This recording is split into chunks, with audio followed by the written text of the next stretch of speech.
Research shows firearm purchaser licensing laws save lives. So why do only 13 states and Washington, D.C. have these laws on the books? My name is Alex McCourt, and I'm an assistant professor with the Johns Hopkins Center for Gun Violence Solutions. Firearm purchaser licensing is also known as permit to purchase. These laws require someone to get a license before buying a gun.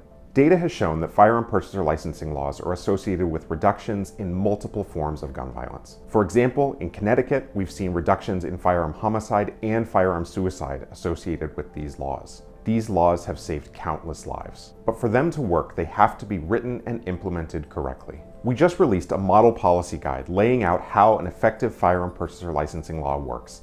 Here's an overview. First, we describe the license application process. Enhanced background checks, in-person application, and firearm safety training are all important steps for preventing guns from falling into the wrong hands and ensuring responsible gun ownership. Second, we lay out the process for issuing these licenses. They should have a uniform appearance, just like driver's licenses, so sellers and law enforcement can tell the difference between a real and a fake, and they should need to be renewed at least every 5 years. Third, we encourage states to create a clear approval and denial protocol. Licenses should not be issued until the required background check is complete. And when an application is denied, that applicant should get to know why the application was denied and have a chance to appeal.